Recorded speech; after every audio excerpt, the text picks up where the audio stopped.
स्वागत है आप सभी का आज की इस क्लास में, जहां हम स्टार्ट करने जा रहे हैं चीज़ों को। बहुत ही महत्वपूर्ण कॉन्सेप्ट्स आज हम डिस्कस करेंगे। सभी ओजांकियन को मेरा बहुत बहुत नमस्कार। अगर आपको मेरी आवाज़ क्लियर आ रही हो, इस सफ़र के लिए हम तैयार हैं और हम लोग अगर शुरुआत करने जा रहे हैं तो डेफिनेटली एक ओरिएंटेशन होना बहुत ज़रूरी है।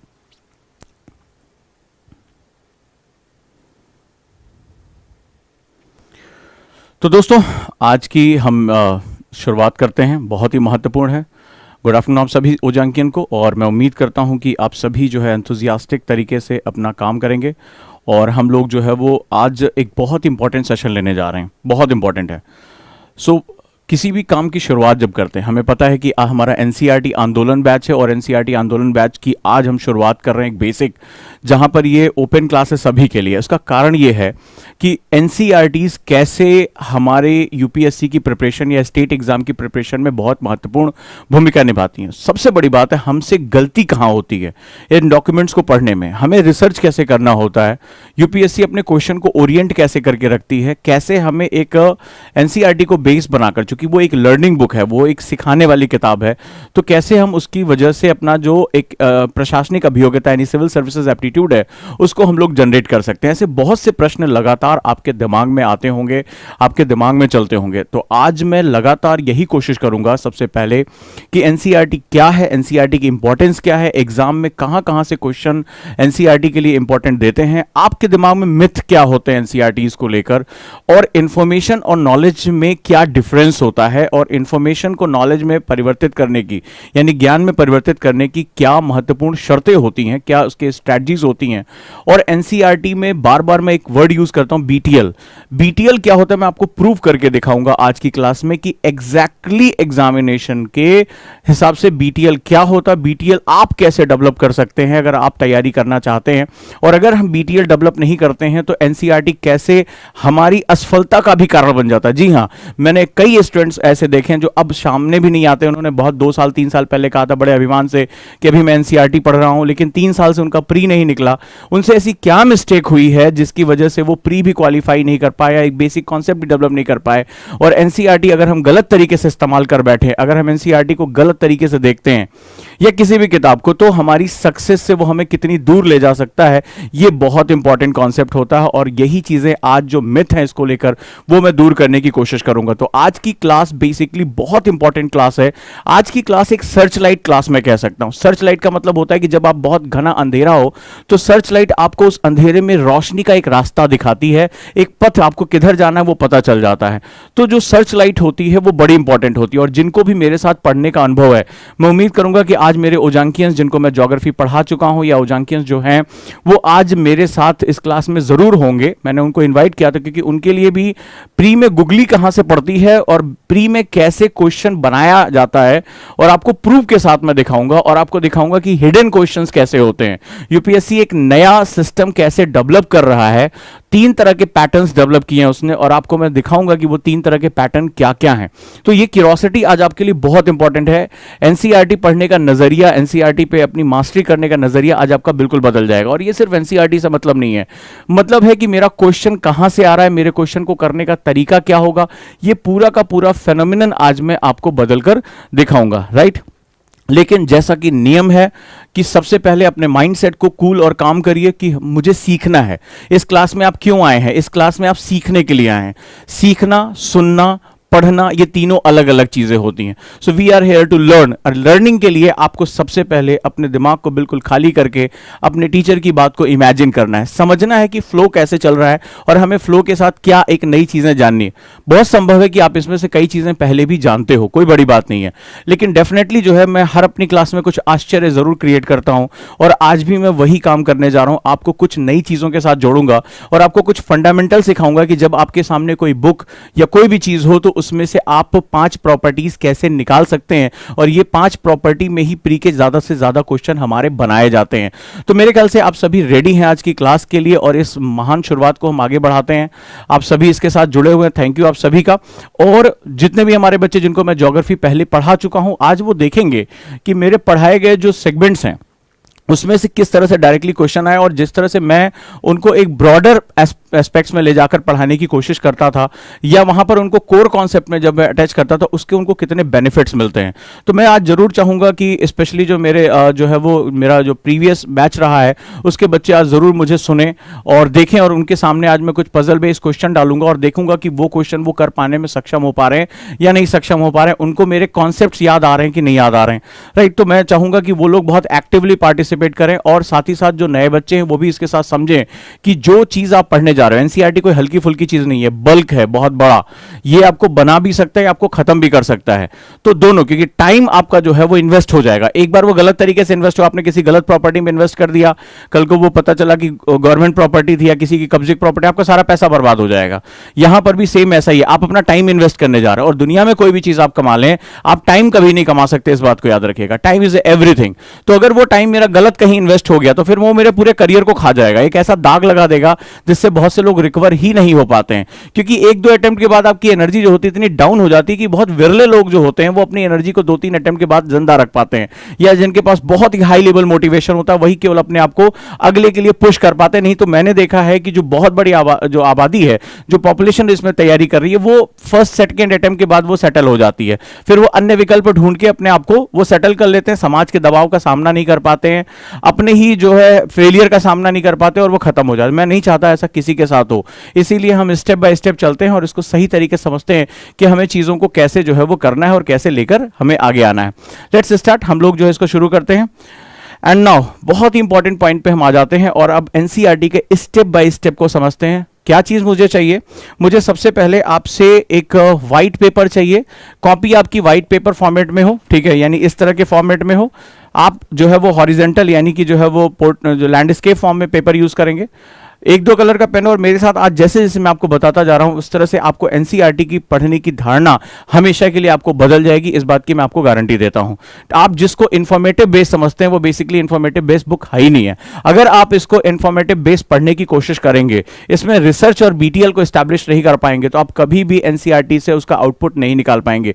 यही रीजन होता है कि मेरे ख्याल से अगर 15 से 20 लाख बच्चे हर साल, अगर सीरियस बच्चे तैयारी शुरू करते हैं, हर साल वो मूड बनाते हैं, तो उन सभी के पास एनसीईआरटी कॉमनली होती है, सबके कमरे में पाई जाती है, कोई किसी के रूम में क्रक्स पाई जाती है, किसी में जो है वो एनसीईआरटीज पाई जाती हैं, लेकिन उसके बावजूद उसमें से बहुत कम बच्चे होते हैं जो एनसीईआरटीज को सही तरीके से उपयोग करना जानते हैं, यूज करना जानते हैं, अप्लाई करना जानते हैं और प्री को वो क्वालिफाई कर पाते हैं। यानी ये किताब होती सबके पास है, इसको पढ़ने का तरीका बहुत कम लोगों को पता होता है। आज मैं आपको बताने जा रहा हूं कि एनसीईआरटीज को अपने लिए यूटिलाइज कैसे कर सकते हो, और एक चीज तो तय है कि आप प्री में कभी भी डावाडोल नहीं होंगे, आपके लिए प्री बहुत आसान हो जाएगा। लेकिन एक बात याद रखिएगा, आज पूरी जो मेरा आज की क्लास है ओरिएंटेशन की पहली क्लास, इसमें ध्यान रखिएगा इंफॉर्मेशन और नॉलेज, ये 2 शब्दों का मैं प्रयोग करूंगा। इंफॉर्मेशन और नॉलेज की बीच की अंतर आपको पता होना चाहिए। इंफॉर्मेशन बेस पे अगर आप टंगे रह गए तो आपका टाइम, आपकी एनर्जी और आपका पैसा तीनों वेस्ट होगा। इंफॉर्मेशन को नॉलेज के साथ इंटरलिंक कैसे करना है, this is a very important concept और आज हम वही करने जा रहे हैं। तो मेरे ख्याल से आप सभी तैयार हैं बहुत अच्छी तरीके से, और अब हम लोग अपने माइंडसेट को इसके साथ लेकर चलेंगे। जितने बच्चों को मैं ज्योग्राफी पढ़ा चुका हूं उनका आज टेस्टिंग भी है, ठीक है, वो क्वेश्चंस को देखेंगे और बताएंगे। ध्यान रहे कि जो क्वेश्चंस हैं उसके पीडीएफ आपको उस क्लास के नीचे के लिंक में मिल जाएंगे, या मैं अपने टेलीग्राम जो ग्रुप में उसको शेयर भी कर दूंगा आप सभी के लिए, तो वो भी लिंक आपको यहां पर मिल जाएगा। लेट्स स्टार्ट इट, हम लोग जो है शुरू करते हैं और आगे की तरफ हम लोग बढ़ते हैं। सबसे पहले now start it with 1 by 1। जो भी हमारे बिगिनर हैं, मैं इससे पहले भी इसकी क्लास एक ले चुका हूं, दोबारा मैं इसके बारे में एक बेसिक चीज आपको बताने जा रहा हूं which is very very important, आज बहुत ही महत्वपूर्ण है। सबसे पहले स्वागत है आप सभी का एनसीईआरटी आंदोलन में, ठीक है। आंदोलन का मतलब होता है मूवमेंट, मूवमेंट का मतलब होता है जब मास को लेकर चलते हैं और हम किसी बहुत बड़ी धारणा को बदलना चाहते हैं। जैसे दांडी का, अगर गांधी के दांडी मार्च की बात करें तो अंग्रेजों की इस धारणा को कि वो नमक के ऊपर कर लगाते हैं या भारतीयों को छोटी छोटी चीजों पर दबा सकते हैं, वो उसकी बात का एक सांकेतिक विरोध था।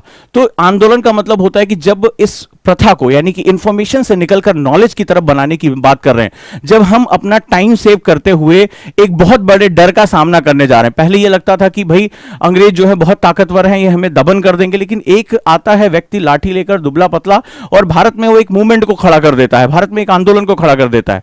तो यहां इसका मतलब है ये केवल गांधी का चमत्कार नहीं था, ये गांधी ने जो सोचा वो जनमानस तक पहुंचा दिया कि भाई मैं ये सोच रहा हूं, आजादी ये होती है, आप ब्रिटिश आपके दुश्मन है, लेकिन हमको इस तरह से आजादी लेनी, हमें आजादी लेने के साथ साथ हमें अपने राष्ट्र का निर्माण भी करना है, हमें अपनी कंट्री का जो है वो क्या करना है, एक स्ट्रक्चर भी क्रिएट करना है, और साथ ही साथ हमें अपनी आर्थिक गतिविधियों को भी बनाए रखना है, हमें आत्मनिर्भर भी होना है।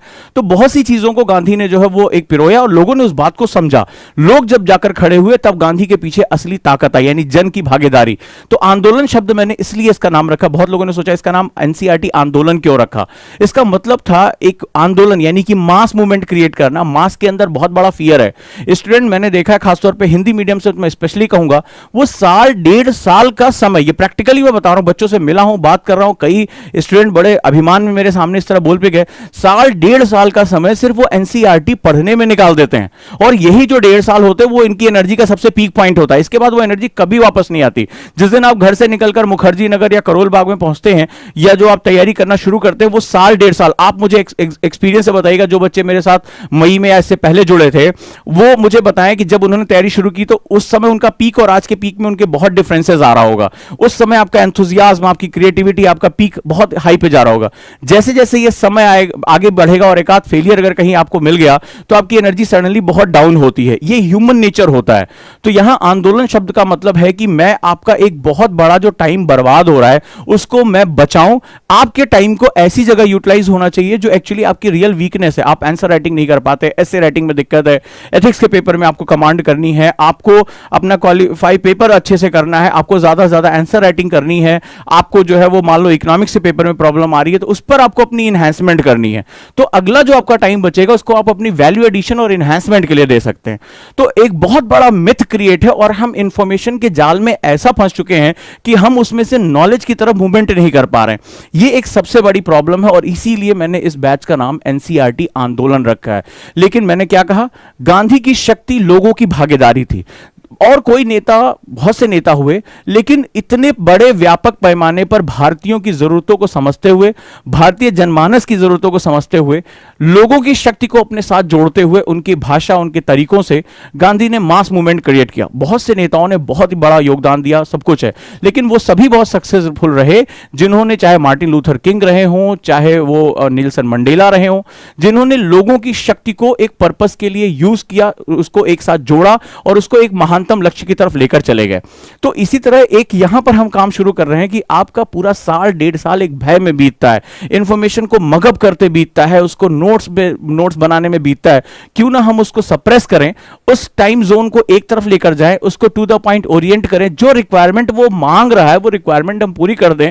बचे गए समय को, जो आपका समय बचेगा, उसको क्यों ना हम एक टू द पॉइंट चीजों पे लगाएं, अपनी वैल्यू एडिशन पे लगाएं, जो हमें नेक्स्ट लेवल पे हमसे डिमांड कर रहा है। राइट, हम प्री केवल क्वालिफाई करके वापस नहीं आ सकते। जब तक इंटरव्यू आपका क्वालिफाई नहीं हो जाता, जब तक फाइनल आपका रिजल्ट नहीं आ जाता, तब तक आपका कभी फाइनल लिस्ट में नाम नहीं आएगा। ये बात हमें समझनी पड़ेगी। Let's start it. हम लोग जो है वो आगे चलते हैं। सबसे पहली बात, वाई एनसीईआरटी। बहुत लोगों को इसमें बहुत ही बड़ा जो है वो भ्रम रहता है। एनसीईआरटी की जरूरत क्या है, या किसी भी बेसिक फंडामेंटल की जरूरत क्या है?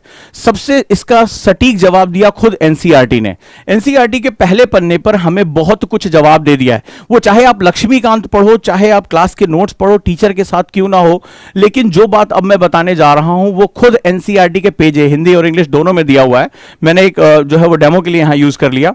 तो ये जो है ये सब कुछ बताता है, ये सब कुछ जो है वो हमें क्लियर करता है, which is very very important thing. बहुत ध्यान से समझिएगा। किसी भी किताब को, आप डीडी बसु पढ़ रहे हो, लक्ष्मीकांत पढ़ रहे हो, विपिन चंद्रा पढ़ रहे हो, एनसीईआरटी पढ़ रहे हो, या कोई न्यूज़पेपर ही क्यों ना पढ़ रहे हो, इट डजंट मैटर। अगर आप पढ़ रहे हैं तो आपको हमेशा एक बात याद रखिएगा, your time is one of the most precious thing in your life. आपके जीवन का सबसे महत्वपूर्ण चीज आपका समय है। और आप चाहे एक एडिटोरियल पढ़ रहे हो, एक पेज पढ़ रहे हो, एक चैप्टर पढ़ रहे हो, एक बुक पढ़ रहे हो, आप अपना टाइम इन्वेस्ट कर रहे हैं। आपका टाइम ही सब कुछ है आपके लिए। इस बात को ध्यान रखिएगा। कई बार इस एज में हमें पता नहीं चलता कि समय, अरे ठीक है बहुत अभी टाइम है, बट हमें नहीं पता चलता इसी समय हम बर्बादी या अपने जो है निर्माण की तरफ बढ़ रहे होते हैं। तो आप कुछ भी पढ़िए, आप टाइम इन्वेस्ट कर रहे हैं, लेकिन अगर आपको पढ़ाई में आपका पर्पस नहीं पता है कि मेरा उद्देश्य क्या है, तो आप कभी भी सक्सेस की तरफ नहीं जा पाएंगे, याद रखिएगा। और यह उद्देश्य एनसीईआरटी खुद कह रहा है कि अब आप मेरी बात को सुनो कि मुझे आपसे चाहिए क्या। वो ये कहता है कि जो राष्ट्रीय पाठ्यक्रम है, जो हमारा नेशनल कैरिकुलम है, जिसके आधार पर ये जो यूपीएससी जैसी संस्था वो जो अपना एग्जाम लेगी कॉमन डोमेन में, वो कहता है कि ये रूपरेखा कहती क्या है। ये कहती है कि बच्चों के स्कूली जीवन को, यानी कि जो स्कूल लाइफ है, because NCERT is a school book, ये तो आप यूज कर रही है, स्कूल बुक है, यानी स्कूल का मतलब होता है ये हमारे जीवन के जो 6ठी से 12वीं होती है, ये हमारे जीवन का सबसे बड़ा लर्निंग फेज होता है। इसके बाद तो हम जॉब के लिए पढ़ते हैं, अगर आप ध्यान से समझोगे तो हमें ग्रेजुएशन करना है, जॉब लेनी है, आगे नौकरी करना है। लेकिन जो हमारा लर्निंग पीरियड होता है, जो हम जहां पर हम सीखते हैं, वो बेसिकली हमारा ये जो बचपन से लेकर वो 12वीं तक का जो समय होता है, वो हमारे लिए सबसे इंपॉर्टेंट होता है। क्लियर है? तो स्पेशली जो है ये टाइम हमारा लर्निंग पीरियड कहलाता है। तो ये कहता है कि जो जीवन को बाहर के जीवन से जोड़ा जाना चाहिए। That means what is the meaning of this line? इस लाइन का मतलब क्या हो? ये कहता है कि applied knowledge is very important, और जो आप जो चीज सीख रहे हो उसको प्रयोग कैसे कर सकते हो अपने जीवन में, अपने जो अदर सब्जेक्ट्स हैं, अदर एस्पेक्ट्स हैं, उनमें आप कैसे यूटिलाइज कर सकते हो, विच इज वेरी इंपॉर्टेंट। तो जब भी आप कोई भी एक चीज पढ़ो, कोई भी एक चीज, चाहे वो एडिटोरियल ही क्यों ना पढ़ो, आप ये समझो कि इसका व्यवहारिक पक्ष क्या होगा, यानी इसके अप्लाइड पार्ट, यानी हमारे जीवन में इसको हम कहां इस्तेमाल कर सकते हैं। केवल डाटा को कॉपी में लिख लेना, उसको याद कर लेना, कितने करोड़ बजट आया, कितना करोड़ ये हुआ, कितनी आबादी वहां गई, भारत की कौन सी रैंक थी, ऐसे तो हम याद करते हैं इस एज में, तो वो हमारे लिए इंपॉर्टेंट नहीं है। वो सवाल है कि अगर भारत की रैंक इतनी है तो इसकी रैंक के पीछे ये कारण क्या है। अगर ये बात आई है एसडीजी इंडेक्स में कि बिहार सबसे पीछे और केरल सबसे आगे है, तो आपने क्या किया, बिहार सबसे पीछे, केरल सबसे आगे लिख लिया। बट यहां पर वो कहता है try to find out the analysis. अगर कोई चीज हो रही है, अभी सिखाने जा रहा हूं, अगर कोई चीज हो रही है तो बिना कारण के वो चीज कभी हो ही नहीं सकती। विदाउट रीजन इस यूनिवर्स में कुछ भी हैपन नहीं होता, जादू नहीं है। यहां हर चीज के पीछे एक लॉजिक या एक साइंस काम कर रहा होता है। अगर बिहार के पीछे पिछड़ापन है तो क्या उन कारणों को आप आइडेंटिफाई कर सकते हैं? या केरल जैसा एक छोटा राज्य अगर इतना अग्रणी है एसडीजी में, तो ऐसे कौन से कारण मौजूद हैं जिसको रिप्लिकेट करते हुए अन्य राज्य भी वही प्रगति पथ को प्राप्त कर सकते हैं? क्या वो उस राज्य की प्रशासनिक व्यवस्था है? ध्यान से मेरी बात को सुनना। क्या वहां पर एडमिनिस्ट्रेटिव कुछ ऐसा एनहांसमेंट है, या वहां के इंटरनेशनल रीजंस, जैसे वहां के बहुत ढेर सारे लोग फॉरेन में काम करते हैं, वहां एजुकेशन पर बहुत ज्यादा जो है वो सिस्टम है, वहां एक तरह से समाजवादी या साम्यवादी व्यवस्था, वामपंथी जिसे हम लोग लेफ्ट मूवमेंट कहते हैं, उसका बहुत ही ज्यादा एक जो है इफेक्ट है।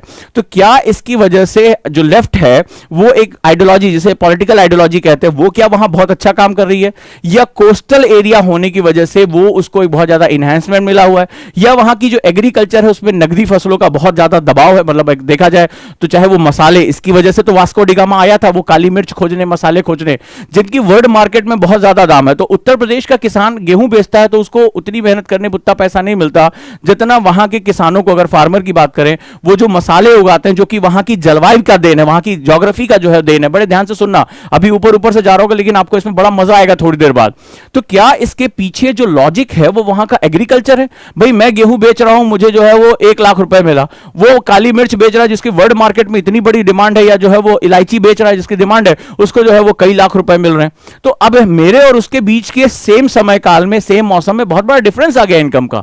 तो वो कौन कौन से फैक्टर्स हैं, इन फैक्टर्स को, यानी रीजन और इफेक्ट्स के जो मैटर्स होते हैं, उनको लाना हमारे लिए बहुत ही जरूरी है। ठीक है, राइट।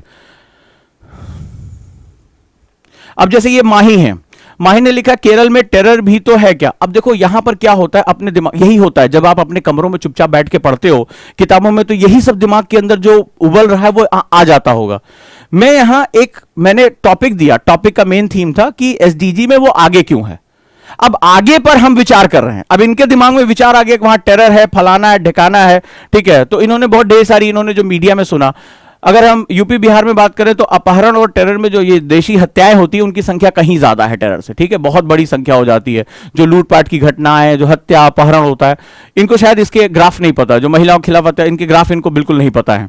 तो लेकिन अब इनका दिमाग कहीं और चला गया। यही होता है, टीचर के साथ एक ट्रेनिंग होती है कि हम किन चीजों पर विचार करें। ऐसे अगर आप हर चीज के बारे में सोचना शुरू कर दोगे तो सोचते सोचते आप पता नहीं कितने साल लगाओगे। यही होता है, यही चीज बहुत बढ़िया है। जो है ये माही जो है, इन्होंने बहुत अच्छा एक बात कही है। इन्होंने एक एग्जाम्पल दिया है कि जब हम एक सही डायरेक्शन में अगर नहीं हम सोच रहे होते हैं तो हमारा दिमाग भ्रमित होता है, फिर हम ढेर सारी चीजें वहां पे कैच करना शुरू कर देते हैं। और आपके दिमाग की लिमिट है, क्योंकि आपका समय लिमिटेड है। सबसे इंपॉर्टेंट, आपका टाइम लिमिटेड है। एग्जाम निकल जाएगा, फिर आप पहुंचोगे, अच्छा ये अब मैं पूरा कर रहा हूं, कोई मतलब नहीं है। और याद रखिएगा, दुनिया प्रयास नहीं परिणाम देखती है, दुनिया प्रयास नहीं परिणाम देखती है। आपका परिणाम, फाइनल लिस्ट में आपका नाम है, एवरीथिंग इज फाइन, ठीक है। और याद रखिएगा एक और चीज, ये बड़ा इंपॉर्टेंट इन्होंने एग्जांपल लिया, मैं क्या बताने की कोशिश कर रहा हूं और इनका दिमाग कहां गया। आपके साथ भी ऐसा ही होता होगा। तुमने देखा है कि घोड़ा जब दौड़ता है किसी रेस में, रग्बी की रेस में, जॉकी के, तो उसके दोनों तरफ आपने देखा होगा, आंख के दोनों तरफ पट्टी बांध दी जाती है। आपने देखा होगा काले रंग की पट्टी बांध दी जाती है। या जो तेज घोड़े दौड़ते हैं, जैसे आपने कभी भी जो जॉकी की रेस या जो है जो रेस आप देख रहे होंगे घोड़ों की रेस, उसमें आपने नोटिस किया होगा कि दोनों तरफ उसके ऐसे पट्टी लगी होती है। तुमने सोचा कि घोड़े की पट्टी से क्या फर्क पड़ने वाला, आंख के आसपास पट्टी क्यों बांधी जाती है जबकि सामान्य घोड़े में नहीं बांधी जाती है। एक्चुअली में क्या होता है, जब ये जॉकी जो होता है, जहां उसको रेस तेजी से घोड़े को उसकी पूरी पावर को कॉन्सेंट्रेट करके इस्तेमाल करना होता है, तो वो क्या काम करता है, ये मेरी बात को ध्यान से सुनना, मेरा अगर मैसेज आप तक पहुंच जाए तो आपको आपके जीवन का दर्शन मिल जाएगा, आपको लाइफ की फिलॉसफी मिल जाएगी। तो जब जॉकी जो है घोड़े को दौड़ाता है, उसमें जो पूरी चारों रेस जीतनी होती है, हजारों लाखों दांव पे लगा होता है, तो वो क्या होता है, वो घोड़े को दोनों तरफ आंखों के आसपास पट्टी पहना देता है। उससे क्या होता है, जो हॉर्स की पावर होती है वो कंसंट्रेट हो जाती है, वो सिर्फ अपने पाथ को देखता है। वो जो लाइन होती है जिसके बीच में उसको दौड़ना है, वो पूरी शक्ति, घोड़े की शक्ति पे कोई फर्क नहीं पड़ा है, बस घोड़े का पर्पस बदल गया। घोड़े की शक्ति में कोई फर्क नहीं पड़ा, बस उसका पर्पस यानी उसका उद्देश्य बदल गया। अब उसका उद्देश्य उसको केवल उतना ही दिखाई पड़ रहा है जो उसकी जीत के लिए महत्वपूर्ण है, और वो दो लाइनें, मेरी इस बात को समझना, वो दो लाइनें दिखाई पड़ी और उसको संसार बाहर कौन चीयर अप कर रहा है, कौन जो है वो शोर हो रहा है, उसको कुछ नहीं दिखाई पड़ रहा है, उसको सिर्फ अपना पाथ दिखाई पड़ रहा है और वो उसी पर दौड़े जा रहा है। अपनी पूरी पावर को वो कंसंट्रेट कर देता है उसी पाथ पर। और क्या होता है कि घोड़ा अपनी जो है वो शक्ति से ज्यादा अच्छा प्रदर्शन करते हुए जीत जाता है।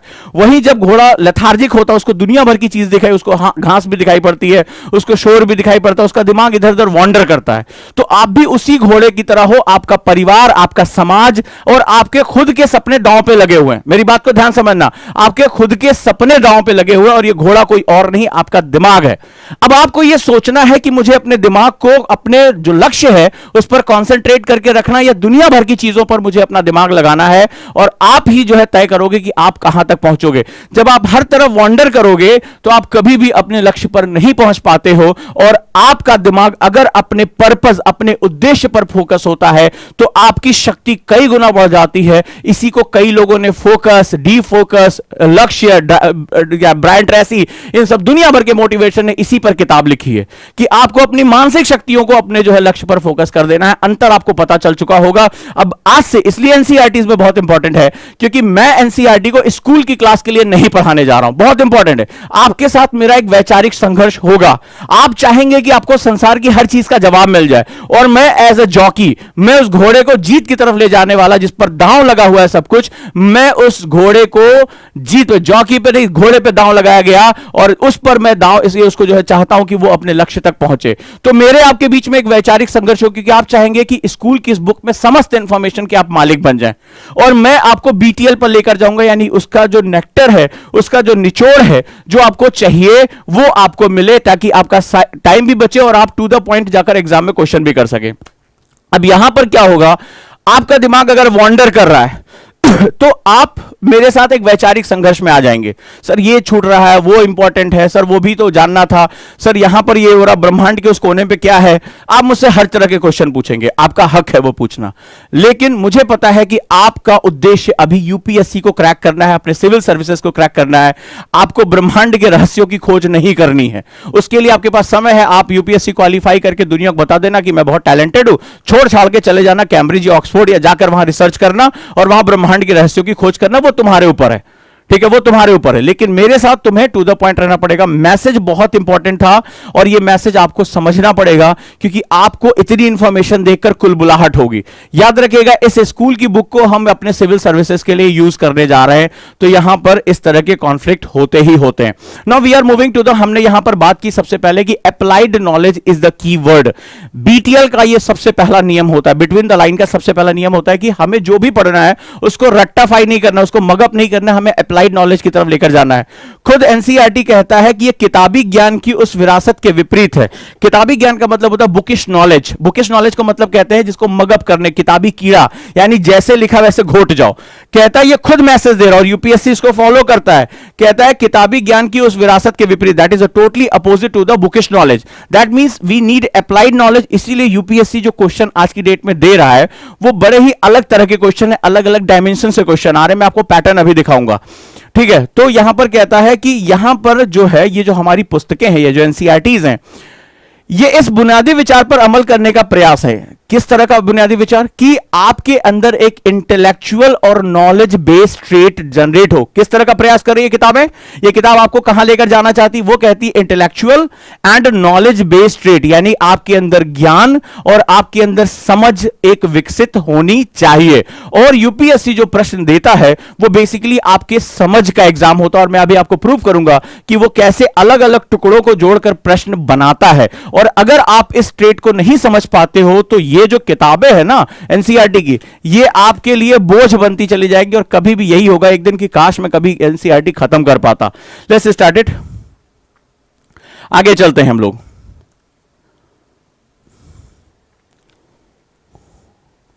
एनसीईआरटी आपसे चाहता क्या? Why NCERT? मैंने पहले बताया था ये कॉमन डोमेन एग्जामिनेशन है, तो एनसीईआरटी आपको बहुत ज्यादा हेल्प करता है इस केस में।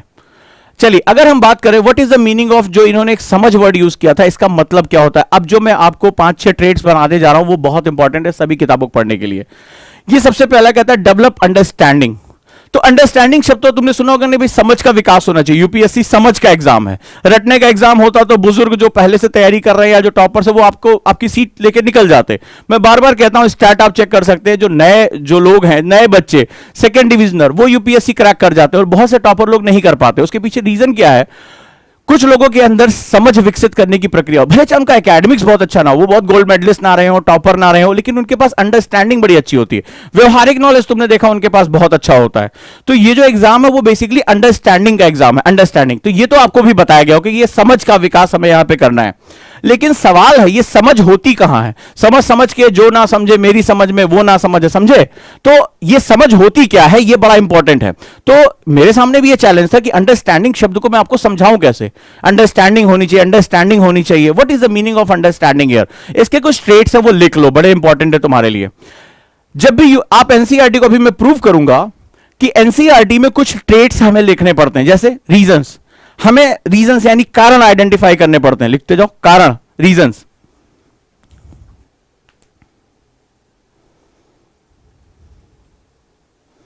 डन। दूसरा कहता है प्रोसेस यानी प्रक्रिया। जब आप कोई भी डॉक्यूमेंट पढ़ोगे तो आपके दिमाग में स्ट्रक्चर होने चाहिए कि मुझे कहां पर ले जाकर रखना, और अभी मैं क्या आपके लिए करूंगा, मैं आपके लिए बास्केट्स बना रहा हूं, उसी में आपकी इंफॉर्मेशन अलग अलग तोड़कर रखता जाऊंगा। ठीक है, यही इस बैच का बेसिक पर्पस है, या मेरे पढ़ाने का यही स्टाइल है। फंक्शन यानी प्रकार्य, फंक्शनल एस्पेक्ट्स बहुत इंपॉर्टेंट होते हैं। प्रकार्य, सीक्वेंस यानी क्रम, और एक पॉइंट और जोड़ो, characteristic. Right, this is characteristic यानी उसकी विशेषता। मैं प्रश्नों के साथ इसको प्रूव करूंगा। कैरेक्टरिस्टिक अगर हम बात करें, रीजंस, ठीक है, कारण प्रभाव बोलते हैं इसको, रीजंस, और रीजंस के साथ आ जाता है एक इफेक्ट यानी प्रभाव। ये हम लोग एक साथ बोलते हैं इसको, रीजन एंड इफेक्ट। ठीक है, रीजन इफेक्ट फेनोमेनन। तो रीजन इफेक्ट यानी प्रभाव, प्रोसेस यानी प्रक्रिया, फंक्शन यानी प्रकार्य, सीक्वेंस यानी क्रम। ठीक है, इसके पश्चात कैरेक्टरिस्टिक यानी विशेषता। ये हमारे कुछ ऐसे ट्रेट्स होते हैं जिसमें आप जटिल से जटिल विषय को आप अंडरस्टैंडिंग में लेकर जा सकते हो। आपसे कई लोगों ने कहा होगा it is the exam of understanding, it is you must have the, अगर आपको कॉन्सेप्ट बनाना है तो सब्जेक्ट की अंडरस्टैंडिंग होनी चाहिए। इस तरह के बवाल आपसे वही लोगों ने बतियाया होगा। ठीक है, तो हमें, मेरा आदत है कि मैं जब किसी शब्द को इस्तेमाल करता हूं तो मैं उसके बेस में चला जाता हूं। तो वही मुझे याद आ रहा है, समझ समझ के जो ना समझे मेरी समझ में वो ना समझे। तो समझ कोई नहीं कोई समझ पा रहा है कि समझना क्या है, तो यहां पर मैंने उसको तोड़ दिया है और एनसीईआरटी में प्रूफ करके दिखाऊंगा। मैंने फिर से कहा याद कर लो इसको। ठीक है, इसके बास्केट्स आपको बनाने होंगे। इंफॉर्मेशन जो एनसीईआरटी की है इसको आपको क्या करना है, इसको टुकड़ों टुकड़ों में ऐसे तोड़ना है मेरे साथ। Reason, effect, process, function, sequence and characteristic, ये जो है वो बेसिक ट्रेट्स होते हैं अगर आपको अंडरस्टैंडिंग डेवलप करना है।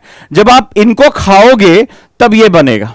ठीक है, जब ये इसकी तरह से इंफॉर्मेशन को तोड़ोगे तब अंडरस्टैंडिंग क्या होती है। Understanding is all about nectar. जब आप क्या होता है, ढेर सारा जब आप मलाई या दही फेंटते हो तो उसमें से थोड़ा सा मक्खन निकलता है। So understanding is all about that butter या मक्खन। लेकिन उसके लिए ढेर सारा क्या करना पड़ता है, वो जो मलाई है या जो उसका दही है उसको फेंटना पड़ता है। फेंट फेंट के जो है उसमें क्या होता है, थोड़ा सा चीज निकलता है। तो ये उसके जो है वो सीक्वेंस, जो आपके ऑर्गन्स है वो इसके साथ है, इसमें से आप क्या करोगे, इंफॉर्मेशन निकालोगे। दिस इज वेरी, इसी को हम लोग कॉन्सेप्ट कहते हैं। कॉन्सेप्ट बिल्डिंग प्रोसेस यहां से तैयार होता है। तो एनसीईआरटी इसमें बहुत हेल्पफुल करती है, राइट। अगला, do not mug up the NCERT. सबसे बड़ी गलती आप करते हो, आप एनसीईआरटी खरीद भी लाए होगे नई वाली, या हो सकता है पुरानी वाली भी। तो वहां पर क्या होता है कि आप एनसीईआरटी को मगअप करते हो लाइन बाय लाइन। ये देखो ना, एनसीईआरटी ऐसे जो है मगअप करते हो, हाँ चलो अंडरलाइन करते हो, इसके नोट्स बनाते हो, फिर कॉपी में भी ऐसे ऐसे लिखते हो। ये सबसे बड़ा गलत काम है, क्योंकि इसमें आपको सबसे बड़ा नुकसान होगा, आपका टाइम खत्म हो जाएगा, टाइम फिनिश कर देगा। एनसीईआरटी जो सिविल सर्विसेज के लिए, मैं स्कूल की बात नहीं, ये स्कूल के लिए बहुत अच्छा है। आप लाइन बाय लाइन पढ़ो, पीछे छोटे छोटे क्वेश्चन दिए होते हैं बच्चों वाले। क्या आपने देखा है, अब देखो जैसे 6th क्लास की एनसीईआरटीज है, तो 6th क्लास की एनसीईआरटी पढ़ोगे तो when you see in the, जब आप आकाश की तरफ ऊपर देखते हो तो आपको आकाश चमकता हुआ दिखाई पड़ता है। तुम सिविल सर्विसेज देने जा रहे हो, ठीक है। तुम्हें ये नहीं सोचना अच्छा आकाश में वो जो तुम 6th क्लास में जब तुम थे तुम्हें नहीं पता था कि ये जो है स्टार्स के पैटर्न क्या होते हैं, ये जो है ऊपर जब देख रहे हो तो वहां सेलेस्टियल बॉडीज भी दिखाई पड़ती है। 6th क्लास में तुम्हें इससे लेना, तुम्हें नहीं पता था जब तुम 6ठी क्लास में थे। लेकिन आज तुम जो है वो 12th कर चुके हो, आज तुम ग्रेजुएशन में हो, आज तुम्हें सिविल सर्विसेज का एग्जाम देना, कल तुम प्रशासनिक अधिकारी बनने जा रहे हो। आज तुम्हें ऊपर की तरफ, मैं कहूं पहली क्लास है, 6th क्लास की एनसीईआरटी का चैप्टर नंबर 1 कहां से शुरू होता है, when you see in the sky. जब आप आकाश की तरफ देखते हो, you see the lot of glittering stars, जो है आपको जो है चमकते हुए तारे दिखाई पड़ते हैं। तो आज आपको वो अपना टाइम नहीं लगाना है, आज आपको करना क्या है, ध्यान रखना। जो भी हो, चाहे साथ मेरे पढ़ो या ना पढ़ो, जहां भी रहो, मैं तुम्हें सक्सेस होते हुए देखना चाहता हूं। BTL, between the lines, right? Between the lines is a most important requirement for NCERTs. वो मेरी पूरी एक चैप्टर मेरे आधे पेज में आ जाए, BTL मुझे सिर्फ निकालना सीखना है, BTL ही मेरा सब कुछ है। Next move on. अब ये शब्द आपने मेरे मुंह से बहुत सुना होगा, ठीक है। तो अब मैं आपको सिखाने जा रहा हूं BTL क्या होता है, ताकि आप भी अगर मेरे साथ मेहनत करें तो आपको पता होना चाहिए आपका ओरिएंटेशन क्या है। Next started. कोई भी चीज मैं इसमें छोड़ूंगा नहीं, राइट। BTL पे पहुंचने से पहले मैं आपको बताता हूं कि एनसीईआरटीज का इंपॉर्टेंस क्या है यूपीएससी के लिए। आपके दिमाग में क्वेश्चन तो चल रहा होगा कि एनसीईआरटी अगर पढ़ भी लूं तो मुझे कितना फायदा होगा और कितना नहीं होगा। एवरेज जो इंपॉर्टेंस ऑफ एनसीईआरटी की बात करें, यानी एनसीईआरटी के महत्व को लेकर, तो नियरली 30 to 40% जो पेपर होता है प्रीलिम्स में वो एनसीईआरटी से आता है, ठीक है। जो 30 to 40% पेपर जो होता है वो एनसीईआरटी से आता है। इसका मतलब एनसीईआरटी डेस्टिनेशन नहीं है, एनसीईआरटी बिगिनिंग है, शुरुआत करने के लिए बहुत अच्छा। लेकिन ये कई बच्चों ने, कल 2 बच्चों का मैसेज आया कि सर एनसीईआरटी के बाद कुछ और तो पढ़ने की जरूरत नहीं पड़ेगी, आईएएस मेरा निकल जाएगा ना। तो ये बताना मेरा बहुत जरूरी था कि इस पूरी कहानी में 30 to 40% का ये वेटेज है। बट डायरेक्ट क्वेश्चन का वेटेज तो 30 to 40% है, ठीक है। कई बार ये 45% तक भी चला जाता है। लेकिन याद रखिएगा, अगर किसी जहाज को, अगर अमेरिका जाना है, एरोप्लेन को अमेरिका जाना है, ठीक है, और हवा में उसको 30,000 फीट की ऊंचाई से ऊपर जो है उड़ना है, घंटों उड़ना है उसको, बहुत पावरफुल बोइंग है। लेकिन बोइंग को उड़ने के लिए एक रनवे की जरूरत होती है। नोटिस किया है कि कोई भी जहाज हो, कितनी भी ऊंचाई पर उड़े, वो जेट प्लेन हो जो जाकर बम्बार्डमेंट करेगा, ठीक है, दूसरे देश पर बम गिराएगा, हवा की जो है वो साउंड की वेव से भी तेज चलेगा, उसकी गति से भी। लेकिन आपने देखा होगा उसको उड़ने से पहले, टेक ऑफ करने से पहले रनवे पे दौड़ना पड़ता है। NCERT is all about runway. NCERT आपकी सक्सेस फ्लाइट को तय करता है, याद रखिएगा। यानी आप उड़े चाहे जितना, आप आईएएस बने, आईएफएस बने, आईपीएस बने, आप अपना जो है वो जोन प्राप्त करें, कोई और जोन में जाएं, ये that is a different thing. आपकी रैंक 10वीं हो, 5वीं हो, पहली हो, that is a different thing. But शुरुआत जो आपको करनी, जो आपका रनवे है, वो आपका एनसीईआरटी है। तो एनसीईआरटी के दम पे आपका जो जहाज, वो जब आपको पता है जब तक वो रनवे पे स्पीड नहीं पकड़ता तब तक वो टेक ऑफ नहीं कर सकता है, वो आगे नहीं जा पाएगा। So it is not only important कि 30 to 40% तो डायरेक्ट क्वेश्चन मुझे मिल रहा है, और आपको पता है 55 से 60% आपको क्वेश्चन करने होते हैं, प्री आपका क्वालिफाई हो जाएगा। उसमें अभी साइंस और करंट अफेयर्स ये सब तो मैं अभी बाद में बात करूंगा। लेकिन सबसे बड़ी बात है, it create sound base for the future understanding. आप लक्ष्मीकांत पे जाना चाहते हैं, आप बिपिन चंद्रा पढ़ना चाहते हैं, आप डीडी बसु अच्छा करना चाहते हैं, रमेश सिंह अच्छा पढ़ना चाहते हैं, आप जो है वो झाश्री माली पढ़ना चाहते हैं, ये लीजेंड बुक्स है जिनको रिसर्च बेस पे लिखा गया है। और इन किताबों को अंडरस्टैंड करने के लिए मेरे पास बेसिक नॉलेज होनी चाहिए। नहीं तो ये नहीं सोचकर ये इन्होंने लिखी है कि कोई छोटा बच्चा आज पहली बार पहुंच रहा है और पहली बार उसको प्राचीन इतिहास से उसका साक्षात्कार हो रहा है, नहीं है। सो अगर आपको टेक ऑफ करना है, अपने जहाज को ऊंचाइयों तक लेकर जाना, स्पीड पकड़नी है, तो आपको NCERT work as a runway, याद रहेगा। पर्पस बहुत इंपॉर्टेंट है, नहीं तो मेरे साथ आप एंथुजियाज्म नहीं बना पाओगे। मैंने देखा है ज्यादातर बच्चे बाद में मगहब की तरफ चले जाते हैं, वो धीरे धीरे अंत में वो डाटा के साथ सेटल हो जाते हैं, बोले हाँ यही मेरे भाग्य में है, मुझे जाना है। मैं नहीं चाहता कि आप किसी पॉइंट पर सेटल हो, ठीक है। तो आपको क्या करना है, हमेशा आपको अपना पर्पस पता होना चाहिए, और यही मेरे पढ़ाने का स्टाइल भी है। क्या है इस लेक्चर में, अब मैं आता हूं टू द पॉइंट, इसको रैप अप करते हैं। कई लोगों ने पूछा कि आपका लेक्चर प्लान क्या होगा। तो पूरा जो बेस चलेगा वो LWMI नोट्स चलेगा। That is a very innovative, this is a less word more information. LWMI notes मेरा बेस है, सभी लोग जानते हैं कि मैं इसके अपने नोट्स अपने हाथ से बनाता हूं। दिस इज ये मेरे हाथ से मेरी राइटिंग में बने नोट्स हैं। इसमें सबसे खास बात होती है, ये बहुत साइंटिफिकली बनाए जाते हैं, हुकिंग बेस बनाए जाते हैं, और इनमें एक फ्लो होता है। तो मैं मिनिमम वर्ड में पूरे के पूरे नोट्स को लेकर देता हूं। कई बच्चों ने, मेरे बच्चे तो खैर ऑसम कर रहे हैं उसमें, मैं तो आजकल डेली उनके नोट्स भी शेयर कर रहा हूं इंस्टाग्राम पे, और इतनी पॉपुलैरिटी आ रही, इतनी पॉपुलैरिटी आ रही। हैट्स ऑफ टू यू ओजांकियंस जो भी मेरे साथ हैं, कि जहां अभी वर्ल्ड एनवायरनमेंट डे था, दो लोग जो है वो एक दूसरे को पोस्ट शेयर कर रहे थे, मेरे बच्चों ने एस्से लिखकर मुझे भेजा, और आप आश्चर्य करेंगे वो एस्से मंत्रालय गया हुआ है। 2-3 दिन में मेरे पास जो उसका आउटपुट रिपोर्ट आ जाएगी, लेकिन जो मुझे पहला बेस मिला था वो इतना खुश थे, मतलब वो मंत्रालय की, आपके यहां सिविल सर्विसेज में बहुत कम इंस्टीट्यूट ऐसे हैं, ज्यादातर ये एक्टिविटीज स्कूलों में हुआ करती थी। ऊपर में तब होती थी जब सरकार की तरफ से दबाव आता था, डीएसए को जवाब चला गया, बीएसए को चला गया कि भैया एक एक्टिविटी की फोटो भेजनी है, कि बच्चों ने निबंध उबंध लिखा। लेकिन इस तरह के एक व्यावसायिक संस्थान में, हम लोग कमर्शियल इंस्टीट्यूशंस में, कोई ऐसा जहां एनवायरमेंट को लेकर इतनी अवेयरनेस, आपने एस्से लिखे, आर्टिकल्स लिखे, और बल्क में मोर देन 80 आर्टिकल्स मैंने जो है वो भेजे हैं मंत्रालय को, वहां पर आप लोगों ने जो भेजा। सो आज आपकी बात, मेरे ओजांकियंस की बात, अभी बहुत कम समय पहले मुझसे जुड़े, और आपकी जो एनर्जी है वो अब मिनिस्ट्री तक पहुंच रही, बहुत ही अच्छा लग रहा है मुझे। और बहुत तारीफ, जब आपकी तारीफ होती है तो वो मुझे लगता है कि वो मेरी तारीफ है, मुझे लगता है कि हाँ बस अब यही मुझे चाहिए था। सो आप सभी को बहुत बहुत धन्यवाद, आप लोगों ने मेहनत की। उस दिन आप आराम कर सकते थे, लेकिन मेरे कहने पे आप लोगों ने आर्टिकल लिखा, और उसी दिन जब मेरी मीटिंग हुई तो वहां पर मैंने आपके आर्टिकल को प्रेजेंट किया। सीरियसली वो बहुत ही ऑसम डे था मेरे लिए भी, और यही हमारी वैल्यूज हमें आगे भी लेकर चलनी है। दूसरा BTL, टू डेवलप अंडरस्टैंडिंग, यानी बिटवीन द लाइन, मेरा पूरा कॉन्सेप्ट चलेगा। हो सकता है मैं पूरे चैप्टर में सिर्फ आपको 7 पॉइंट पढ़ाऊं, लेकिन वही 7 पॉइंट ही सबसे इंपॉर्टेंट है। नेक्स्ट वन, अपने टाइम को आपको सेव करना है मेरे साथ, और इसके बाद रेगुलर टेस्ट और answer writing, that is a part of this segments.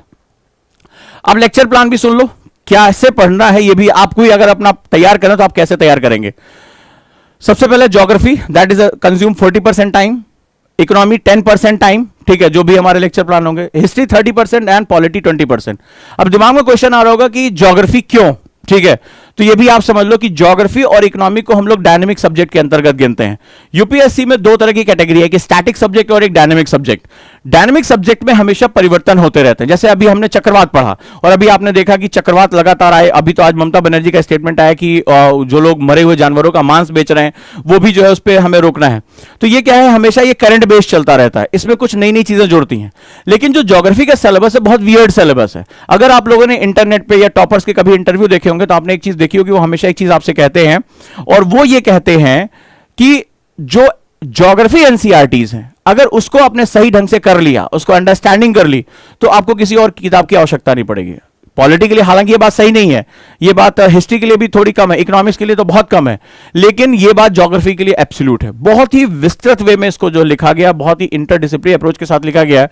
और जो इकोनॉमी का बेस है वो ज्योग्राफी से निकल कर आता है। जैसे आप जब आर्थिक भूगोल पढ़ते हैं, तो एग्रीकल्चर ज्योग्राफी जब आप पढ़ते हैं, तो एग्रीकल्चर, शस्य प्रारूप, मेंस के टॉपिक हैं ये सारे, लैंड डिग्रेडेशन, लैंड कंजर्वेशन यानी भूमि संरक्षण, ये सारे टॉपिक आपके मेंस के जो हैं, सिंचाई, इरिगेशन, एनवायरमेंट, ये सारे टॉपिक आपके ज्योग्राफी के अपने आप कंप्लीट होते चले जाते हैं। इसीलिए ज्योग्राफी और इकोनॉमी, मैंने हमेशा कहा, ये दोनों इंटरलिंक्ड हैं, ठीक है। इसके बाद हमारा स्टैटिक सब्जेक्ट आता है, इसको हम लोग हिस्ट्री और पॉलिटी कहते हैं। तो इस वे में मैं चलूंगा। ज्यादातर टीचर हम लोग हिस्ट्री या पॉलिटी शुरू करते हैं, बच्चे को मजा आता है, वो कहानियां सुनता है। मैं चाहता हूं कि तकलीफ हम झेलें, तकलीफ झेलेंगे तो इसमें समय अगर ज्यादा भी लग गया तो हम उस समय को कंप्लीट कर पाएंगे, क्योंकि डायनेमिक पोर्शन को पकड़ना सबसे कठिन काम होता है। नेक्स्ट वन, तो चलते हैं, अब हम बात करते हैं व्हाट इज बीटीएल। रेडी हो सभी लोग? जी हां, इकोनॉमिक्स को समझना है तो ज्योग्राफी को समझना बहुत जरूरी है। अब आ जाते हैं हम लोग अब कि बेसिकली बीटीएल होता क्या है, और स्टूडेंट अगर बीटीएल के लिए जाता है तो उसको कठिनाई होती कहां है। चलिए बीटीएल की बात करें, how NCERT is helpful BTL के लिए। बीटीएल का पहली शर्त होनी चाहिए, द फर्स्ट कंडीशन, जो भी हमारे बच्चे प्री देने जा रहे हैं उनको मैंने रिवर्स स्टडी मेथड बताया था, प्री देने जा रहे हो तो आपके लिए यह पॉइंट सबसे इंपॉर्टेंट है। आपको यह समझना पड़ेगा कि यूपीएससी के पैटर्न्स होते हैं, यूपीएससी के जो क्वेश्चन होते हैं उनके पैटर्न होते हैं। जैसे 1976 से अब तक के क्वेश्चंस मुझे याद हैं, उस पर बार बार मैं उसको रिवाइज करता हूं, सालों से उसको पढ़ रहा हूं, उस पर डिस्कशन मैं करता हूं, उस पर जो है एक चार्ट बनाता हूं कि कहां से किस ग्राफ में क्वेश्चन आए। एक स्टूडेंट के लिए बहुत कठिन काम होता है। इसमें आपको प्रीवियस ईयर, अगर आपको बीटीएल में जाना तो पहली शर्त होनी चाहिए प्रीवियस ईयर पेपर पे, प्री और मेंस के पैटर्न पे आपकी कमांड होनी चाहिए। ठीक है, कि क्वेश्चन का नेचर कैसे बदल रहा है समय के साथ। मुझे इसमें 4 पैटर्न दिखाई पड़े और अभी आपको प्रूव करके दिखाऊंगा वो चारों पैटर्न क्या हैं। ठीक है, नंबर 1, पहला पैटर्न ध्यान रखिए, सभी बच्चे जो प्री देने जा रहे हैं उनके लिए भी बहुत इंपॉर्टेंट है। एक पैटर्न है 2009 से पहले का, मार्केट में हिंदी मीडियम में स्पेशली कई किताबें अभी भी इस पैटर्न पे हैं। 2009 से पहले हमारा एक सेगमेंट था, उसमें हम बहुत स्टैटिक क्वेश्चंस बहुत किया करते थे। अगर अभी भी आज जाकर किताबें चेक करोगे तो आपको ये मिल जाएगा। ये वो समय काल था जहां पर हमारे प्री में एक सब्जेक्टिव ऑप्शनल हुआ करता था, तो इसमें बहुत क्वेश्चन तुम्हें जो है वो बिल्कुल फैक्चुअल मिलेंगे, बिल्कुल फैक्ट। अभी भी कई किताबें मार्केट में, नाम नहीं लूंगा, वो बिल्कुल इसी पैटर्न पे बनी हुई है। वो महाद्वीपों के नाम, वो पर्वतों के, पठारों के, झीलों के मैचिंग करने वाले क्वेश्चन, कौन सी नदी कहां बह रही है, कौन सी राजधानी कहां है, मुद्रा कौन सी है, फलाना कंपनी किस किस राज्य में उपस्थित है, फलाना स्टील प्लांट कहां कहां है, ये मैचिंग वाले जो क्वेश्चन जिसको रट के खत्म कर सकते हो वो यहां मिलते थे। और अभी भी बच्चों में बहुत ही पॉपुलर बुक्स ऐसी है जो इसी पैटर्न पर लिखी हुई है। बट आज मैं आपका मिथक तोड़ दूंगा, मेरे साथ बस 10 मिनट आपको और रहना है।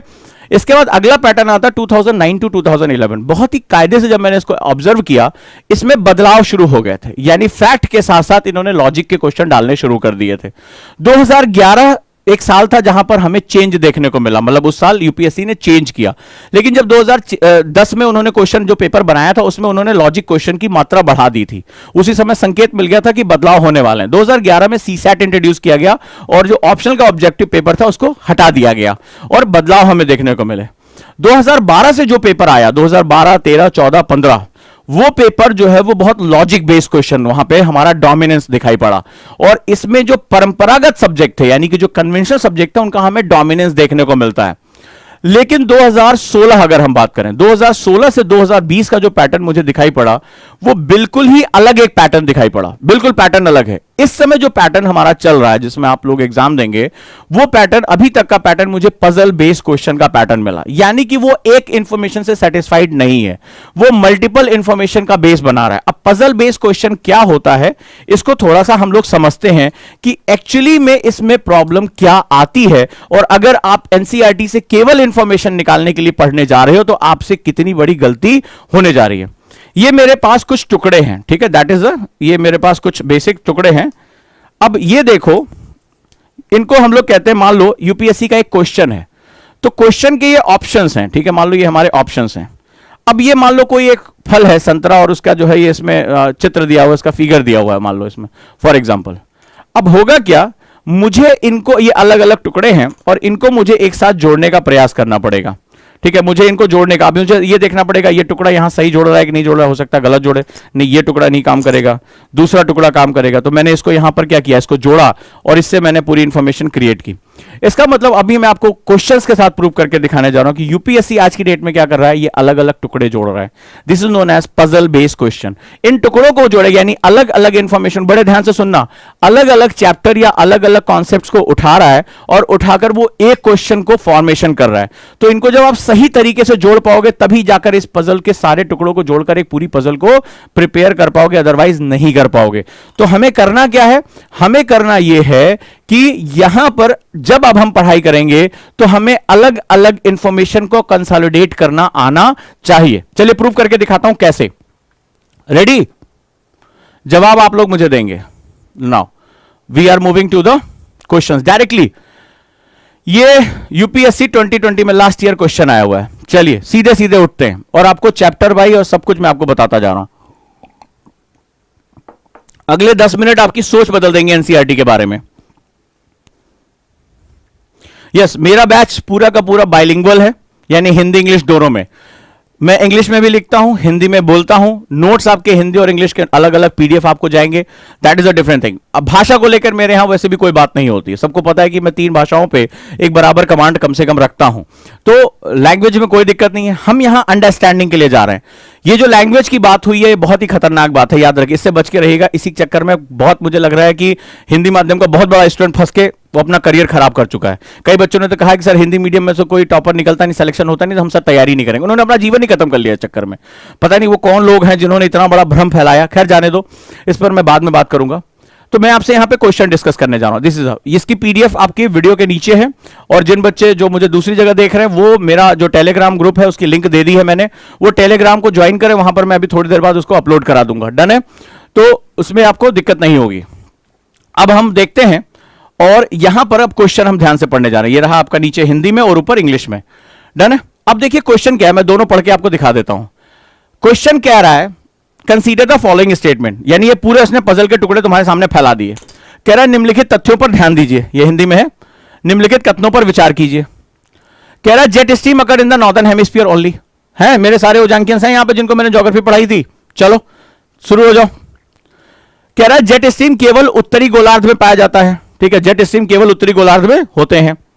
दूसरा कह रहा है only some cyclones develop and eye, केवल कुछ ही साइक्लोन्स में, कुछ ही चक्रवातों में आंख का निर्माण होता है। ठीक है, उसी में जो है वो वाताक्षी उत्पन्न करते हैं, आंख पाई जाती है। The temperature inside the I of A cyclone is nearly 10 degree lesser than the of the surrounding. कहता है कि जो चक्रवात का जो आंख है उसका जो तापमान होता है वो बेसिकली अपने आसपास के क्षेत्र से 10 डिग्री कम होता है। अब देख रहे हो, इसमें 3 अलग अलग बातें उसने कही हैं, और फिर तुमसे कह रहा है कि इसमें बताओ कौन सा सही है। केवल एक सही है, 2 सही है, दोनों सही है, या 1 और 3 सही है। आपको कॉम्बिनेशन निकालने कह दिया। यानी ये एक क्वेश्चन नहीं है, इस क्वेश्चन के अंदर कुछ बहुत महत्वपूर्ण चीजें छुपी हुई, यानी ये टुकड़े आपको जोड़ने हैं। ये आपकी 10वां चैप्टर एनसीईआरटी क्लास 11th का है पार्ट। अब जरा पहले मैं इसको ब्रेक करता हूं। किसको किसको मैंने जेट स्ट्रीम पढ़ाया था उसको याद है कि जेट स्ट्रीम याद हो या ना हो? गन्ना पेरने की मशीन किसको किसको याद है? गन्ना पेरने की मशीन याद है? तो बस उसको समझ में आ गया होगा कि मैंने हेडली सेल, फैरल सेल और पोलर सेल कैसे पढ़ाया था। यही रीजन है कि मैं आपकी लाइफ से जोड़कर इसीलिए पढ़ाता हूं कि कॉन्सेप्ट आपको हमेशा याद रहे। अब मजेदार चीज देखो, मैंने आपको बताया था रीजन, इफेक्ट्स, ठीक है, प्रोसेस, आपके फंक्शन, ये कैरेक्टरिस्टिक, ये बड़ी इंपॉर्टेंट होती है।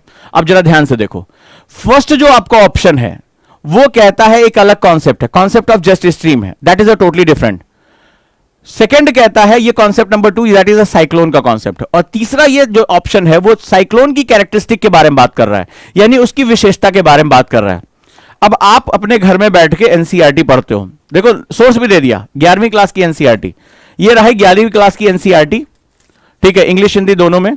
ठीक है, चैप्टर नंबर 10 वायुमंडलीय परिसंचरण तथा मौसम प्रणालियां, ये देखो एनसीईआरटी 11th क्लास। ठीक है, ये है आपके पास। अब इसमें तुम जाओगे, ठीक है, बड़ी मजेदार बात अब देखना, बीटीएल क्या होता है इस बात को समझ लो और क्या गलती होने जा रही है। तो यहां पर वायु दाब के बारे में, एयर प्रेशर के बारे में बताया। मेरे सारे स्टूडेंट रेडी है ना एयर प्रेशर को लेकर? कोई दिक्कत तो नहीं? हाँ, आंसर पे बाद में फोकस करना। कोरियोलिस बल दिया हुआ है। जब तुम इसमें आओगे और ये पूरा चैप्टर पढ़ोगे, पूरा चैप्टर पढ़ लोगे, तुम पाओगे कि इसमें कोई हेडिंग ही नहीं है जेट स्ट्रीम की। देखो तुम्हारे सामने, इसमें जेट स्ट्रीम की हेडिंग ही नहीं है। चक्रवात दिया हुआ है, देखो यही फोटो है, यहां से उठाया है, ये चक्रवात की आंख है, आई ऑफ द साइक्लोन। यही वाली फोटो तुम लोगों को क्लास में मैंने कराई थी। और यहां से तुम देखोगे इसमें सारा तुम्हें यहां पे ये देखो, इसके आंख कहते हैं, ठीक है, या इतना होता है, इसके चारों तरफ क्षेत्र शांत होता है। सीधे सीधे क्वेश्चन आया है।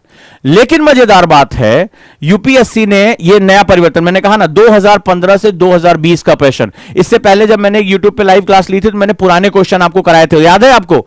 मैंने पुराने क्वेश्चन कराए थे, उसकी लिंक भी मैं आपको दे दूंगा। उसमें आपने देखा होगा स्ट्रेट फॉरवर्ड क्वेश्चन आ रहे थे, थोड़े से ट्विस्ट थे, लेकिन यहां 15 के बाद पजल बेस्ड क्वेश्चन आने लगा।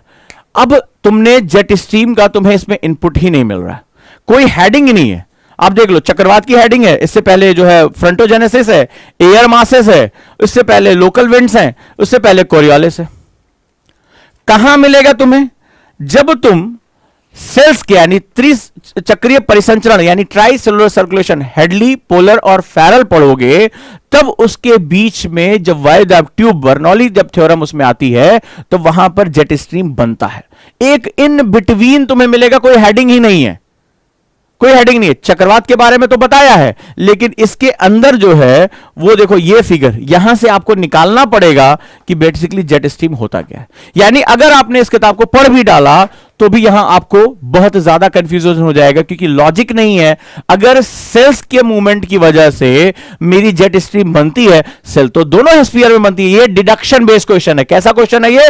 डिडक्शन, यानी आपको लॉजिक डिड्यूस करना पड़ेगा, कारण प्रभाव निकालना पड़ेगा। जेट स्ट्रीम का कारण क्या बन रहा है? जेट स्ट्रीम का कारण ऊपर ट्रोपोस्फियर की ट्रोपोपॉज की परत और नीचे जो है वो हमारे तीन जो है सर्कुलेशंस बन रहे हैं, हेडली सेल, फैरल सेल और पोलर सेल। याद आ रहा है मेरे सारे बच्चों को? कहां है सारे के सारे? ठीक है, याद आ रहा है? तो मुझे पता है ये जो आपकी साइकिल्स है वो दोनों हेमिस्फीयर में बन रही हैं। सो क्या यहां पर वो काम करेगा या नहीं करेगा? This is the logic based question. इसी को बिटवीन द लाइंस कहते हैं। यही जब मैंने उनको पढ़ाया तो आपको गूगली पढ़ना कि ये कारण प्रभाव, मैंने अभी थोड़ी देर पहले क्या लिखाया था यहां पे, ध्यान से इस चीज को लिख लेना जो भी बच्चे तैयार कर रहे हैं। कारण प्रभाव, प्रक्रिया, प्राकार्य, क्रय और विशेषता, ये हमेशा ध्यान रखना, क्रम और विशेषता।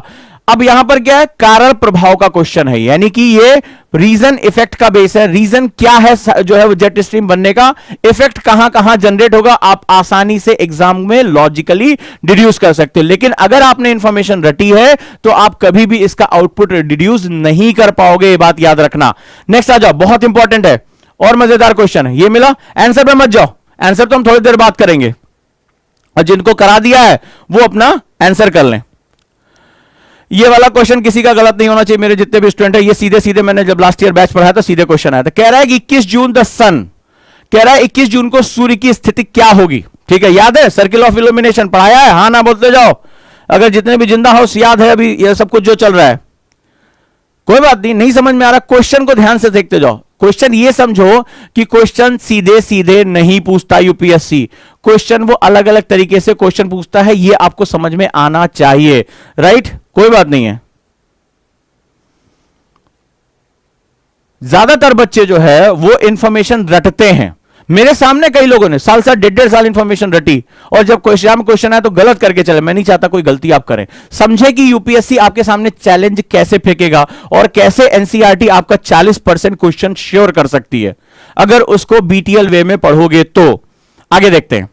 सिंपल से कह रहा है 21 जून द सन कहां होगा? Does not set below the horizon of the Arctic circle, यानी सूर्य उत्तरी जो वृत्त है उस क्षितिज के नीचे नहीं डूबता है।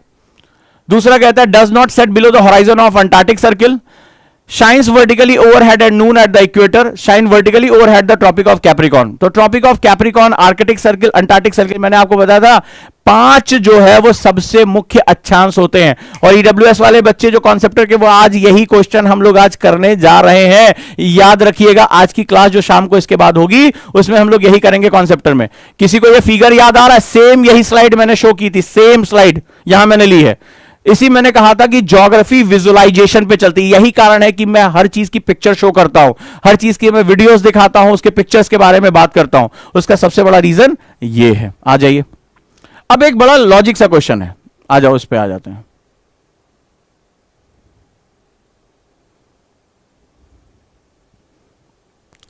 एक छोटा सा क्वेश्चन है,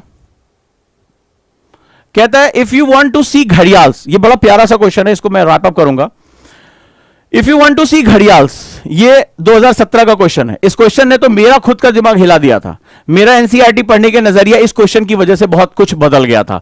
हालांकि मैं उसको डीपर जो है उसको डिग करता था, लेकिन एनसीईआरटी को लेकर जो मेरा नजरिया था इस क्वेश्चन ने काफी हद तक बदल दिया, और उसको मैं अभी आपको प्रूव करके दिखाऊंगा। बड़े ध्यान सुनना। कहता है कि if you want to see gharials in their natural habitat, which one of the following is the best place to visit.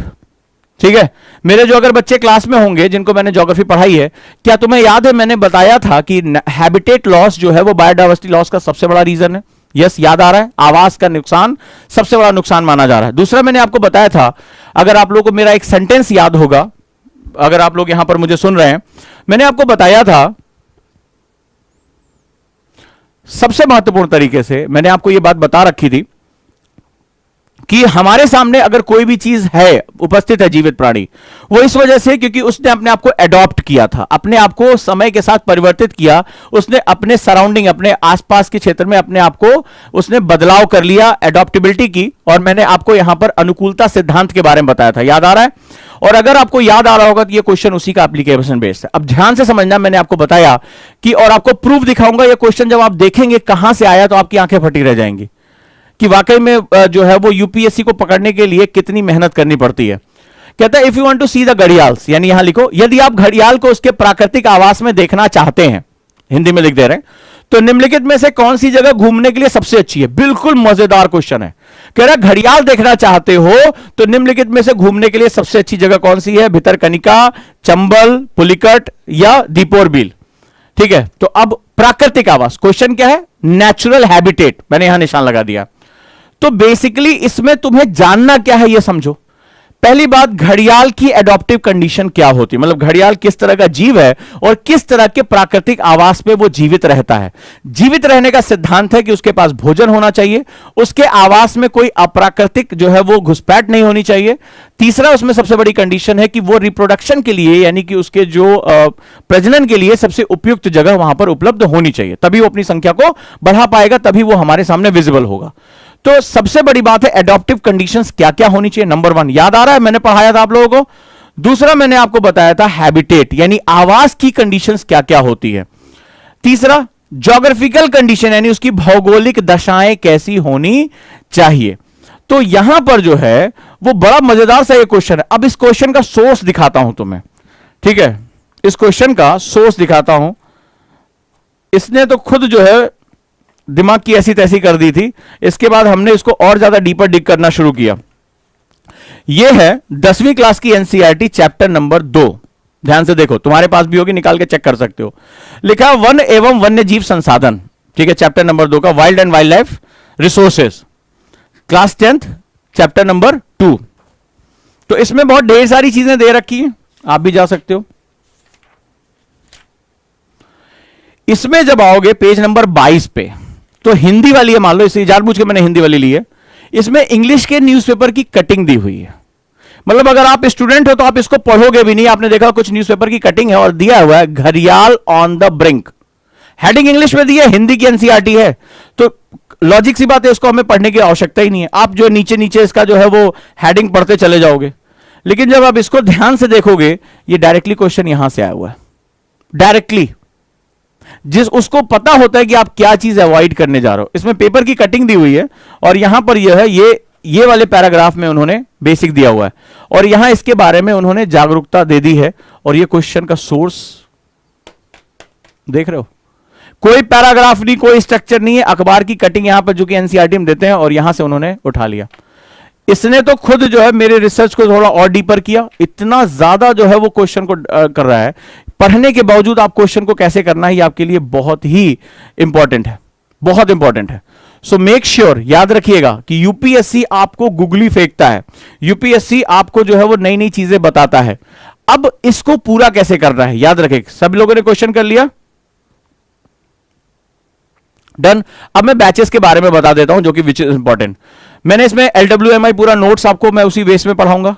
हमारा जो क्लास का ओरिएंटेशन होना चाहिए, बिल्कुल फोकस करके रखना कि हमें BTL फोकस करना है, हमें लाइन बाय लाइन यही याद करना है। और एनसीईआरटी की रिसर्च बड़ी कठिन होती है। आप देख रहे हो क्या किया मैंने, किताबों को फाड़ डाला है, किताबों को फाड़ डाला। क्यों? ताकि इनको मैं रिसर्च के लिए एक साथ यूज कर सकूं। बहुत चीजें रिप्लिकेट होती है, कई बार अपना कॉन्टिन्यूटी खो बैठता है, तो उसको एक क्रक्स लाने के लिए, BTL लाने के लिए बहुत हमें रिसर्च करनी पड़ती है, पेपर्स पे अपनी नजर रखनी पड़ती है। एक स्टूडेंट के लिए बहुत कंबरसम वर्क है। दूसरा, आपको याद होगा, मैं उसमें जो सेकंड चीज कर रहा हूं, लगातार इसमें आपको जो है वो सपोर्टिव मटेरियल यानी PDF आपको, जैसे अभी PDF वीडियो के नीचे अपलोड होगा, आप उसको ले सकते हैं। अगली इंफॉर्मेशन है जो बहुत इंपॉर्टेंट है आपके लिए, एक मैं नया डेडिकेटेड चैनल शुरू कर रहा हूं, GS NCERT, Ojaank GS NCERT। अभी के अभी आप उस चैनल पे जाके उसको सब्सक्राइब कर सकते हैं, लिंक यहां पर दिया हुआ है, ओजांक GS NCERT। क्या होगा मैं आपको बताता हूं कि उसके लिए क्यों। क्लास में हम पूरा क्रक्स पे बीटीएल पर हम बात करेंगे। मेरी कोशिश रहेगी उसमें ऑब्जेक्टिव क्वेश्चन कराना, आपके सब्जेक्टिव क्वेश्चन कराना, आपका जो है वो एक इनहेंसमेंट अंडरस्टैंडिंग डेवलप करना। ठीक है, लाइन बाय लाइन पढ़ने की बजाय हम कॉन्सेप्ट टू कॉन्सेप्ट के साथ जाएंगे। लेकिन होता क्या है कि एनसीईआरटीज में मुझे एक अलग से यूट्यूब चैनल की जरूरत क्यों पड़ी? इस चैनल के साथ मैं जानते हैं कि मैं सेमिनार और मोटिवेशन पे रहता हूं, एक एनसीईआरटी को ही स्पेशलिस्ट करके चैनल क्यों बनाया? अब जैसे क्या हुआ, इसमें कई छोटे छोटे बॉक्स दिए रहते हैं, आप समझते जाना कि क्या इंपॉर्टेंस है।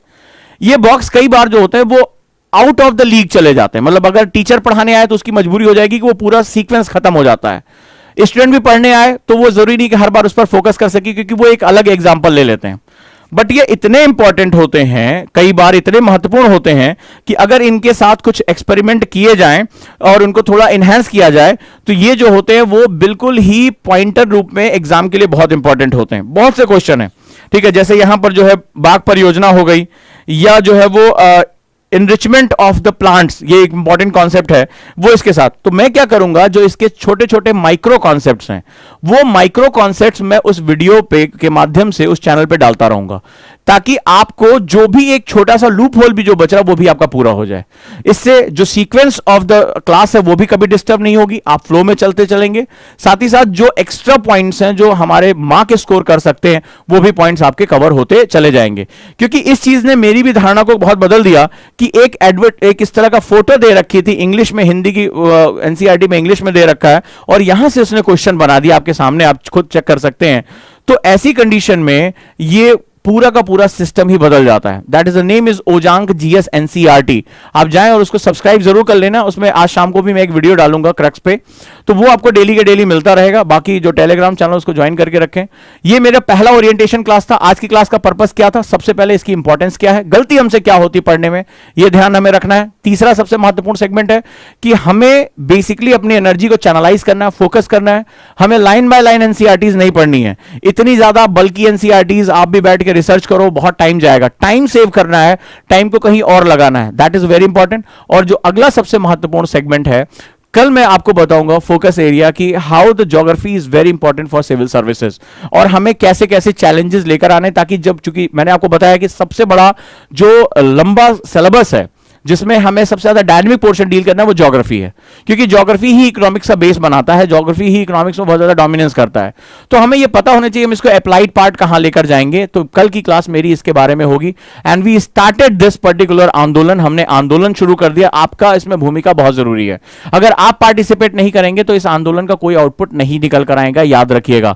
सो जितने भी बच्चे मेरे साथ जुड़ चुके हैं या अभी जुड़ रहे हैं वो जुड़ जाएं आज, और हम एक पूरी एनर्जी के साथ, जो मेरा एक इनोवेशन है इसमें, जो रिसर्च और मेहनत है इतने सालों की, वो आपको वहां पर मिल सके। राइट, तो चलिए मिलते हैं हम लोग।